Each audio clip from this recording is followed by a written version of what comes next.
ಕಾಂತಾಯ ಕಲ್ಯಾಣಗುಣೈಕಧಾಮ್ನೇ ನವದ್ಯುನಾಥಪ್ರತಿಮಪ್ರಭಾಯ ನಾರಾಯಣಾಯ ಅಖಿಲಕಾರಣಾಯ ಶ್ರೀ ಪ್ರಾಣನಾಥಾಯ ನಮಸ್ಕರೋಮಿ. ಅಪಿ ತ್ರಿಲೋಕ್ಯಾಃ ಬಹಿಃ ಉಲ್ಲಸಂತಿ ತಮಃ ಹರಂತಿ ಮುಹುಃ ಆಂತರಂ ಚ ದಿಶ್ಯಾತ್ ದೃಶಂ ನಃ ವಿಶದಾಂ ಜಯಂತಿ ಮಧ್ವಸ್ಯ ಕೀರ್ತಿಃ ದಿನನಾಥ ದೀಪ್ತಿಂ. ಆಂತರಂ ತಮಃ ಹರಂತಿ ಅಂತ ಒಳಗಿನ ಕತ್ತಲೆಯನ್ನು ಪರಿಹಾರ ಮಾಡತಕ್ಕದ್ದು ಮಧ್ವಸ್ಯ ಕೀರ್ತಿ. ಒಳಗಿನ ಕತ್ತಲೆ ಅಂದರೆ ಈಗ ಹೊರಗೆ ಕತ್ತಲೆ ಉಂಟಲ್ಲ, ಆ ಕತ್ತಲೆ ಒಳಗು ಉಂಟೋ ಇಲ್ಲವೋ? ಇರಲೇಬೇಕಲ್ಲ. ಹೀಗೆ ಈಗ ಮೂಗಿನ ರಂಧ್ರ, ಇಲ್ಲಿ ಕೈ ಹಿಡಿಯೋಣ, ಒಳಗಿಂದ ಜಾಗ ಉಂಟು, ಅಲ್ಲಿ ಕತ್ತಲೆ ಅಲ್ವಾ?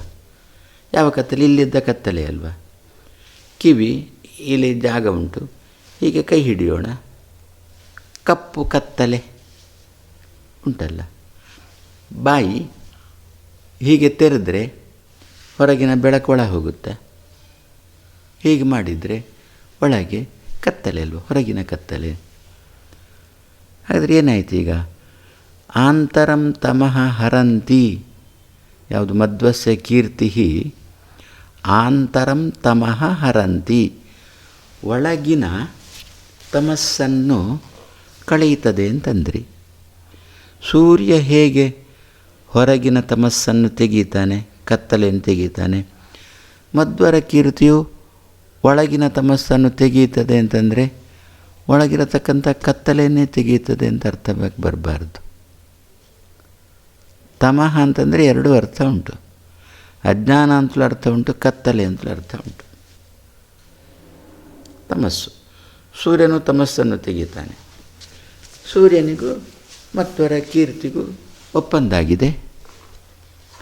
ಏನಂತ ಅವರಿಬ್ಬರು ಮಾತಾಡಿಕೊಂಡ್ರು, ಮಧ್ವರ ಕೀರ್ತಿ ಮತ್ತು ಸೂರ್ಯ. ಏನಂತ? ನಾನು ತ್ರಿಲೋಕದ ಒಳಗೆ ಕೆಲಸ ಮಾಡ್ತೇನೆ, ನೀನು ಹೊರಗಿನಿಂದ ಕೆಲಸ ಮಾಡು ಅಂತ.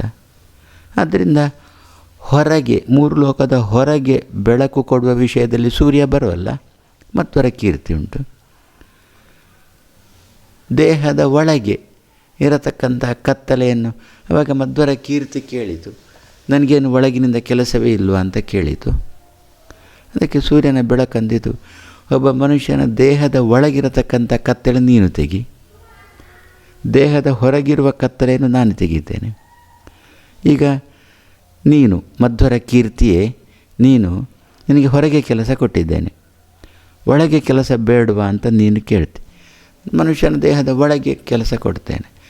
ನಾನು ನಿನ್ನ ಹತ್ರ ಕೇಳಿದರೆ ನನಗೆ ಹೊರಗೆ ಕೆಲಸ ಕೊಡೋದಿಲ್ವ ನೀನು ಅಂತ ಕೇಳಿಬಿಟ್ಟು, ನೀನು ಒಳಗೆ ಕೆಲಸ ಕೊಡೋದಿಲ್ವ ಅಂತ ಕೇಳಿದ್ದೀನಿ, ನಾನು ನಿನ್ನ ಹತ್ರ ಕೇಳ್ತೇನೆ, ನನಗೆ ಹೊರಗೆ ಕೆಲಸ ಕೊಡೋದಿಲ್ವ ಅಂತ ನಾನು ಕೇಳ್ತೇನೆ.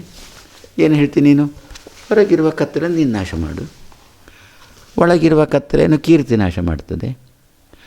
ಹೊರಗೆ, ಮೂರು ಲೋಕದ ಹೊರಗೆ ಬೆಳಕನ್ನು ಕೀರ್ತಿ ಕೊಡ್ತದೆ, ಮೂರು ಲೋಕದ ಒಳಗೆ ಬೆಳಕನ್ನು ಸೂರ್ಯ ಕೊಡ್ತಾನೆ. ಒಪ್ಪಂದ ಆಯ್ತಲ್ಲ. ಈ ಡೆಕ್ಕೆಯವರು ಅಂತ ಇದ್ದಾರೆ ನಾಗಮಂಡಲಕ್ಕೆ, ಅವರು ಅಲ್ಲಿ ಕಲ್ಯಾಣಪುರ ದಾಟಿ ಈಚೆ ಡೆಕ್ಕೆಯವರು ಹೋಗಲಿಕ್ಕಿಲ್ಲ, ಕಲ್ಯಾಣಪುರ ದಾಟಿ ಆಚೆ ಡೆಕ್ಕೆಯವರು ಈಚೆ ಬರಲಿಕ್ಕಿಲ್ಲ. ಸಾಮ್ಕರಿಯಲ್ಲಿ ಹೋಗ್ಬೋದು, ಯಾಕೆ ಒಬ್ಬನೇ ನಾಗಲ್ವ, ಅವ ಎಲ್ಲಿ ಸುತ್ತಾಡ್ಬೋದು. ಅವನನ್ನು ಕುಣಿಸೋರು ಮಾತ್ರ ಪಾಲು ಮಾಡಿಕೊಂಡಿದ್ದಾರೆ, ನಾವಲ್ಲಿ ನೀವಿಲ್ಲಿ ಅಂತ ಹೇಳಿಕೊಂಡು. ಸಾಮಾನ್ಯವಾಗಿ ಆಸ್ತಿ ಪಾಲು ಮಾಡಿಕೊಳ್ಳೋದಿಲ್ವ? ಅದೇ ರೀತಿಯಲ್ಲಿ ಒಂದನ್ನು ಅದು ಅರ್ಧ ಮಾಡಲಿಕ್ಕೆ ಬರುವುದೇ ಇಲ್ಲ, ಅಂಥ ಸಂದರ್ಭದಲ್ಲಿ ಇದನ್ನು ನೀನಿಟ್ಟುಕೋ, ಅದನ್ನು ನನ್ನ ಕೊಡು ಅಂತ ಹೀಗಾಗುತ್ತೆ. ದೇವರ ಪೆಟ್ಟಿಗೆ ಒಂದೇ ಸಾಲಿಗ್ರಾಮವನ್ನು ತುಂಡು ಮಾಡಿದ್ದು ಮಾಡೋದಾ?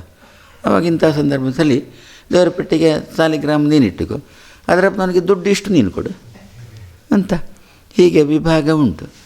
ಅದೇ ರೀತಿಯಲ್ಲಿ ಸೂರ್ಯ ಮತ್ತು ಮಧ್ವರ ಕೀರ್ತಿ ಈ ರೀತಿ ಒಪ್ಪಂದ ಮಾಡಿಕೊಂಡು ಒಬ್ಬನಿಗೆ ಅಲ್ಲಿ ಕೆಲಸ, ಒಬ್ಬನಿಗೆ ಇಲ್ಲಿ. ಮಧ್ವರ ಕೀರ್ತಿಗೆ ಇಲ್ಲಿ ಒಳಗೆ ಬ್ರಹ್ಮಾಂಡದ ಒಳಗಿರುವ ಕತ್ತಲನ್ನು ನಾಶ ಮಾಡಲಿಕ್ಕಾಗೋದಿಲ್ಲ. ಅಲ್ವ ನೋಡು, ಕತ್ತಲಲ್ಲಿ ಕೂತ್ಕೊಂಡು ಮಧ್ವಿದ್ಯೆ ಪಾರಾಯಣ ಮಾಡು, ಬೆಳಕು ಬರುತ್ತಾ? ಇಲ್ಲ. ಈ ಸೂರ್ಯ ಹೊರಗೆ ಬೆಳಕು ಕೊಡ್ತಾನೆ, ಬ್ರಹ್ಮಾಂಡದ ಹೊರಗೆ ಬೆಳಕು ಕೊಡ್ತಾನೆ? ಇಲ್ಲ. ಆದ್ದರಿಂದ ಹೀಗೆ ಒಪ್ಪಂದ ಆಗಿಬಿಟ್ರೆ, ನಿನ್ನೆ ನಾವು ನೋಡಿದೆವಲ್ವ, ಮಧ್ವರ ಜೊತೆಗೆ ಕೂತ್ಕೊಳ್ಳಿಕ್ಕೂ ನಲಾಯಕ್ಕೆ ಸೂರ್ಯನ ಬೆಳಕು ಅಂತೇಳಿ ನಿನ್ನೆ ನೋಡಿದೆವಲ್ವ. ಈಗ ಒಪ್ಪಂದಕ್ಕೆ ಬಂದರು, ಸ್ವಲ್ಪ ನಾನು ಸ್ವಲ್ಪ ನೀನು ಅಂತಂದರೆ. ಅದಕ್ಕೆ ಪಂಡಿತಾಚಾರ್ಯರಂದರು, ನಿನ್ನ ಜನ್ಮವೇ ಅಂತೇಳಿ ಕೀರ್ತಿ ಸೂರ್ಯನ ಬೆಳಕಿಗೆ ಹೇಳಿತಂತೆ. ಎಂಥದ್ದು ಒಳಗಿನ ಕತ್ತಲ, ಎಲ್ಲಿ ಇಲ್ಲಿ ಒಳಗಿರುವ ಕತ್ತಲಲ್ವಾ? ಹಾಂ, ಒಳಗಿರುವ ಕತ್ತಲನ್ನು ಅದು ಇಲ್ಲೇ ಇರಲಿ. ಒಳಗೆ ಅಂತಂದರೆ ಮನೆಯೊಳಗಿನ ಕತ್ತಲೇ ಆಗಲಿ, ಇಲ್ಲಿರುವ ಕತ್ತಲೇ ಆಗಲಿ, ಎರಡನ್ನೂ ತೆಗೆಯುವ ತಾಕತ್ತು ನನಗುಂಟು. ಪಂಡಿತಾಚಾರ್ಯರಂದರು ಮಧ್ವರ ಕೀರ್ತಿಗುಂಟು. ಯಾಕೆ? ಒಮ್ಮೆ ವಿದ್ಯುತ್ ದೀಪ ಶಾಂತ ಆದಾಗ ಮಧ್ವರು ತನ್ನ ಕಾಲಬೆರಳು ಮುಂದಿಟ್ಟು ಕೋಣೆಗೆ ಬೆಳಕು ತಂದು ಪಾಠ ಮಾಡಲಿಲ್ವಾ? ವ್ಯಾಖ್ಯಾತ ನಿಶಿಸ ಕದಾಚನ ಪ್ರದೀಪೇ ಸಂಶಾಂತೆ. ದೀಪ ಪೂರ ನಂದಿ ಹೋಗಿತ್ತು, ಕತ್ತಲು ಆವರಿಸಿತ್ತು. ಸೂರ್ಯ ಬಂದನಾ ಕತ್ತಲು ತೆಗಿಲಿಕ್ಕೆ? ಇಲ್ಲ.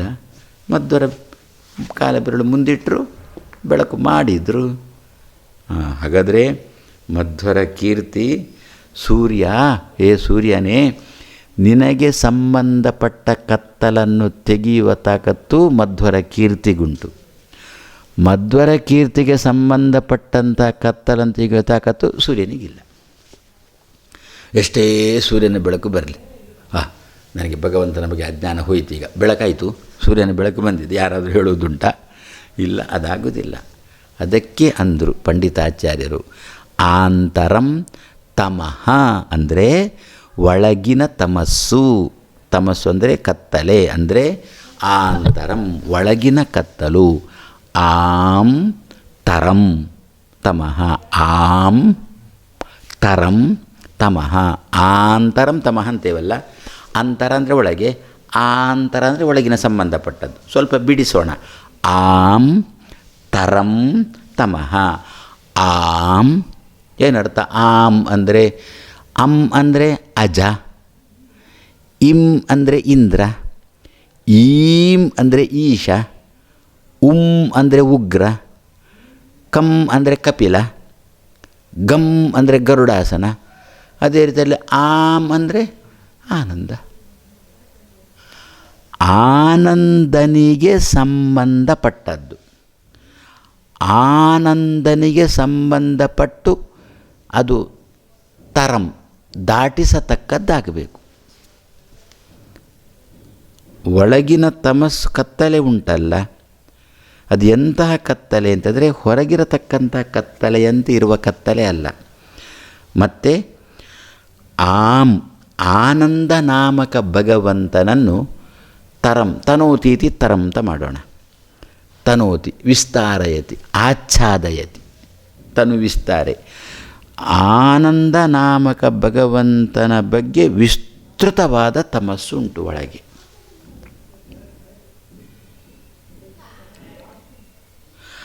ಅದನ್ನು ತೆಗೆಯತಕ್ಕದ್ದು ಮಧ್ವರ ಕೀರ್ತಿ. ಹೊರತು ಸೂರ್ಯ ಯಾವ ಕತ್ತಲೆಯನ್ನು ತೆಗೀತಾನೆ ಅಂತಹ ಕತ್ತಲೆಯನ್ನು ತೆಗೆಯುವ ವಿಷಯದಲ್ಲಿ ಮಧ್ವರ ಕೀರ್ತಿಗೂ ಸೂರ್ಯನಿಗೂ ಒಪ್ಪಂದ ಅಲ್ಲ. ಸೂರ್ಯನದ್ದು ವಿಚಾರನೇ ಬೇರೆ, ಅವನದ್ದು ಬೆಳಕು ಮತ್ತು ಕತ್ತಲೆಯೇ ಬೇರೆ. ಮಧ್ವರ ಕೀರ್ತಿಗೆ ಸಂಬಂಧಪಟ್ಟ ಬೆಳಕು ಕತ್ತಲೆಯೇ ಬೇರೆ. ಮಧ್ವರ ಕೀರ್ತಿಗೆ ಸಂಬಂಧಪಟ್ಟ ಬೆಳಕು ಅಂತಂದರೆ ಅದು ಈ ರೀತಿಯಾದ ಬೆಳಕು ಅಲ್ಲ ಅದು. ಮತ್ತು ಅದು ವಸ್ತುವಿನ ಬಗ್ಗೆ ಸರಿಯಾದ ತಿಳುವಳಿಕೆ ಬರತಕ್ಕಂಥ ಬೆಳಕದು. ಇಲ್ಲಿ ಸೂರ್ಯನ ಬೆಳಕುಂಟಲ್ಲ, ಅದು ಎಲ್ಲ ವಸ್ತುಗಳ ಬಗ್ಗೆ ಸರಿಯಾದ ತಿಳುವಳಿಕೆ ಕೊಡ್ತದೆ ಅಂತ ಹೇಳಲಿಕ್ಕೆ ಬರುವುದಿಲ್ಲ. ಒಂದೊಂದು ಸಂದರ್ಭದಲ್ಲಿ ಬೆಳಕಿದ್ದದ್ದಕ್ಕೆ ಅಲ್ವಾ ಮುತ್ತಿನ ಚಿಪ್ಪು ಬೆಳ್ಳಿಯಾಗಿ ಕಂಡದ್ದು, ಬಿಸಿಲುಗುದುರೆ ಕಂಡದ್ದು ಸೂರ್ಯನ ಬೆಳಕಿದ್ದದ್ದಕ್ಕೆ ಅಲ್ವಾ. ಹಾಗಾದರೆ ಸೂರ್ಯನ ಬೆಳಕು ಒಮ್ಮೊಮ್ಮೆ ಕತ್ತಲೆಯನ್ನು ತೆಗೆಯುವುದಿಲ್ಲ, ಕತ್ತಲೆಯನ್ನು ಕೊಡುತ್ತದೆ, ಅಜ್ಞಾನವನ್ನು ಕೊಡುತ್ತದೆ ಸೂರ್ಯನ ಬೆಳಕು. ಮಧ್ವರ ಕೀರ್ತಿ ಹಾಗಲ್ಲ. ಅದು ಬೆರಳು ಪಾದ ಮುಂದಿಟ್ಟರು ಅಂತಂದರೆ ಹೊರಗಿನ ವಸ್ತುವನ್ನು ಯಥಾವತ್ತ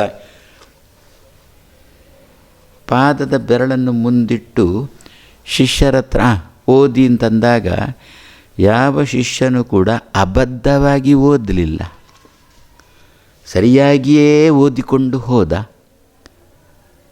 ಆದರೆ ಏನರ್ಥ?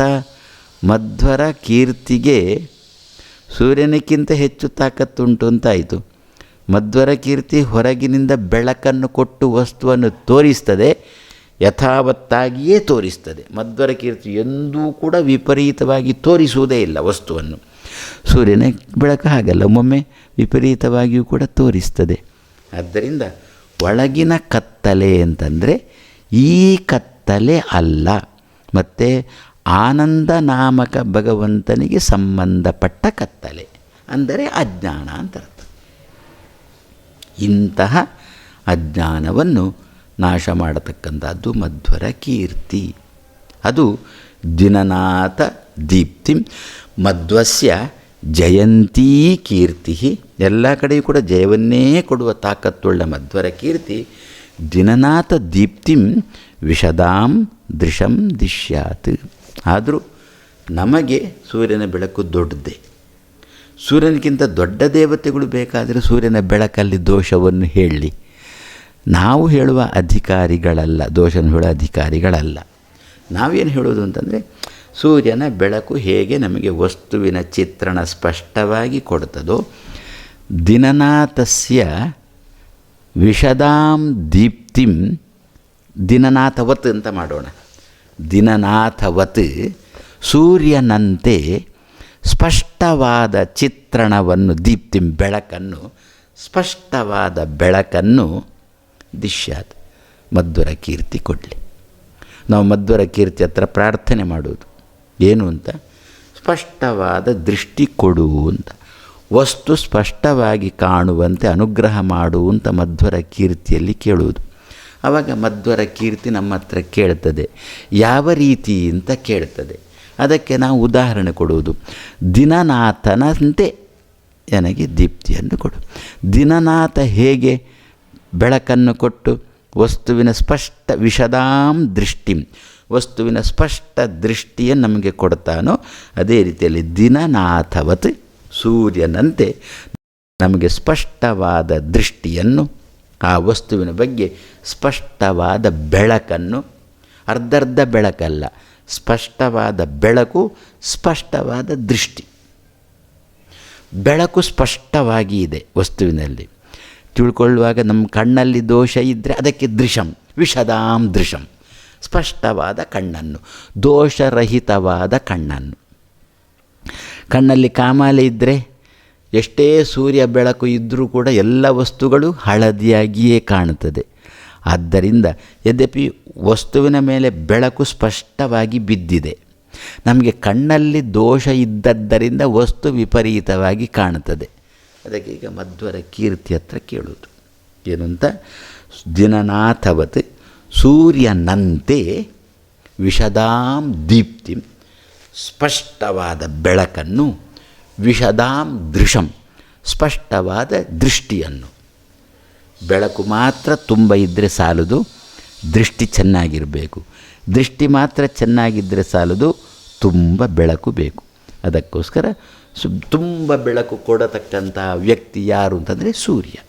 ಚಂದ್ರನೂ ಅಲ್ಲ, ನಕ್ಷತ್ರಗಳಲ್ಲ, ಬೆಂಕಿಯೂ ಅಲ್ಲ. ಅದಕ್ಕೋಸ್ಕರ ದಿನನಾಥವತ್ ವಿಶದಾಂ ದೀಪ್ತಿಂ ಸ್ಪಷ್ಟವಾದ ಬೆಳಕನ್ನು, ಮೋಡ ಇದ್ದ ಬೆಳಕಲ್ಲ, ಆಶ್ವಯುಜ ಮಾಸದ ಶರದೃತುವಿನ ಬೆಳಕು. ಶರದೃತುವಿನಲ್ಲಿ ಆಕಾಶ ಶುಭ್ರ ಇರುತ್ತೆ, ಸೂರ್ಯ ಚೆನ್ನಾಗಿ ಬೆಳಕು ಕೊಡ್ತಾನೆ. ಆ ವಸ್ತುವಿನ ಚೆನ್ನಾಗಿ ಬೆಳಕು ಕೊಟ್ಟ ವಸ್ತುವನ್ನು ನೋಡಲಿಕ್ಕೆ ಬೇಕಾಗಿರತಕ್ಕಂಥ ಸ್ಪಷ್ಟವಾದ ದೃಷ್ಟಿ, ವಿಶದಾಂ ದೃಷ್ಟಿಂ ಮಧ್ವಸ್ಯ ಕೀರ್ತಿ ದಿಶ್ಯಾತ್ ಕೊಡಲಿ.